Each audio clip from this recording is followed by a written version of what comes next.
Hi, I'm Matthew from panicattackrecovery.com.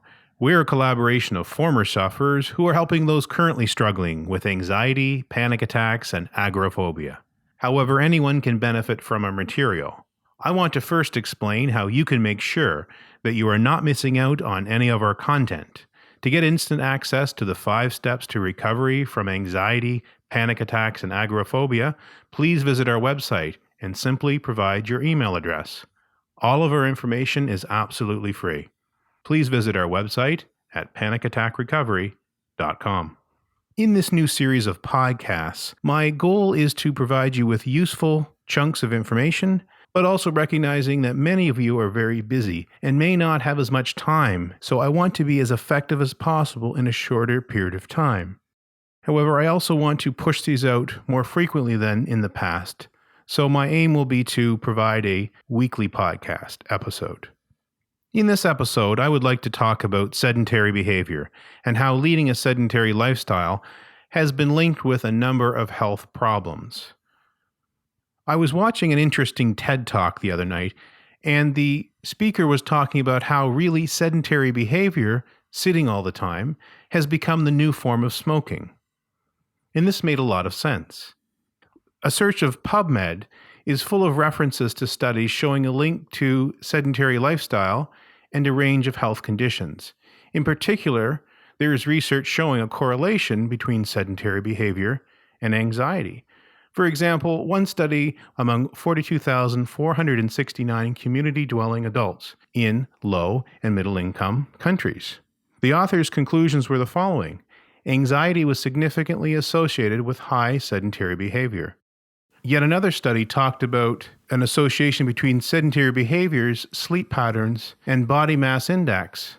These are really just a few of the research studies out there indicating sedentary behavior is really a problem for a number of health conditions, for example, diabetes, obesity, heart disease, and many other conditions. And many people in their jobs nowadays are sitting. You're sitting all day long, and the TED Talk that I mentioned earlier talked about the fact that people are really sitting longer, I think an average of 9 hours a day, versus sleeping 7 hours a day. So sleeping is restorative, but sitting is not restorative, though, for such a long period of time. According to the Mayo Clinic, something as simple as walking can be a natural remedy for anxiety, panic, and depression. Walking can be a great overall mood enhancer, and a number of other benefits such as helping the body release endorphins, and endorphins can serve as a mood elevator. Another intriguing study I found: researchers analyzed the results of 40 randomized clinical trials involving nearly 3,000 patients with a variety of medical conditions. They found that on average, patients who exercised regularly reported a 20% reduction in anxiety symptoms compared to those who did not exercise.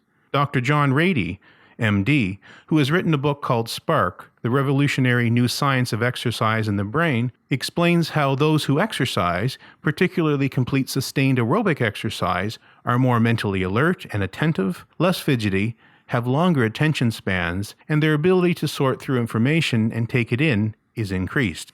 Dr. Rady explains the following: exercise promotes the release of brain chemicals that are very good for you. These chemicals would be things such as hormones, neurochemicals, and growth factors, which Dr. Rady describes as a fertilizer to help our cells function optimally, including brain cells, which help cells adapt and change. Another way that exercise is helpful is that it promotes neurogenesis, which helps the brain grow new brain cells. If you look at all of these findings that I've referenced, one thing is very clear: a sedentary lifestyle is the complete opposite of exercising and healthy behaviors. Sitting all day is not good for you. Now you know that science supports a common sense approach. I would encourage you to go ahead and start working on the messages in this podcast episode. So here are some steps that you can get started with today. If you have a job that requires you to sit for long periods of time, ensure that you take short breaks throughout the day where you get up and stretch and walk around. If you can go for a brisk walk for a minute or two even, go for it. Set an alarm or reminder to ensure that you get up for a quick exercise break. And recognize that you will resist doing this because you will be caught up in your work. You have to form a new habit of getting up. This is because your brain has ingrained the habit of sitting all day until you finish a task. However, if you want more information on the neurology of poor habits, please listen to our previous podcast episode entitled Using Neurology to Help Anxiety and Panic. In addition to taking brief exercise breaks throughout the day, try to exercise every day. Whenever possible, try to use a standing desk. I use a standing desk in my home office, and I find it is a great way to get out of the habit of sitting. I also pop on and off the treadmill when I'm working from home, and that gets my pulse rate going for 5 minutes at a time. Provide yourself with some variety in your tasks during the day.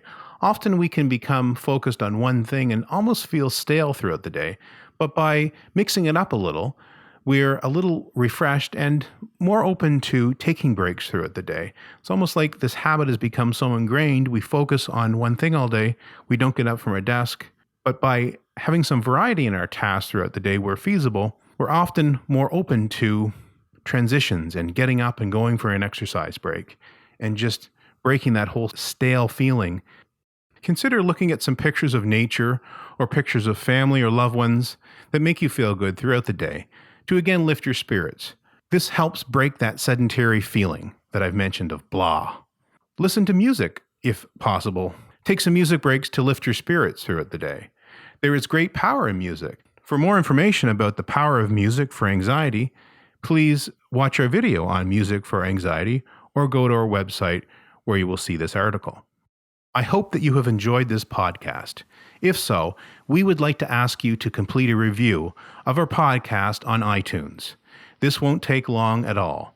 This will help spread the word about panic attack recovery, and more importantly, ensure that we can help as many people as possible. You can be a part of this process. We thank you for your support. And to show our thanks, we would like to share the 5 steps to recovery from anxiety, panic attacks, and agoraphobia with you.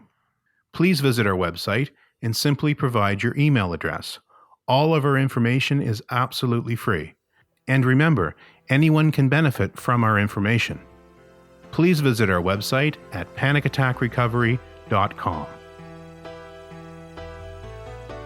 All information presented in these podcasts is provided for educational and informational purposes only. It is not intended to be a substitute for a psychologist, psychiatrist, or other healthcare provider's consultation. Please consult a psychologist, psychiatrist, or appropriate healthcare provider about the applicability of any opinions or recommendations with respect to your own panic attacks, anxiety or agoraphobia, or any other symptom or condition.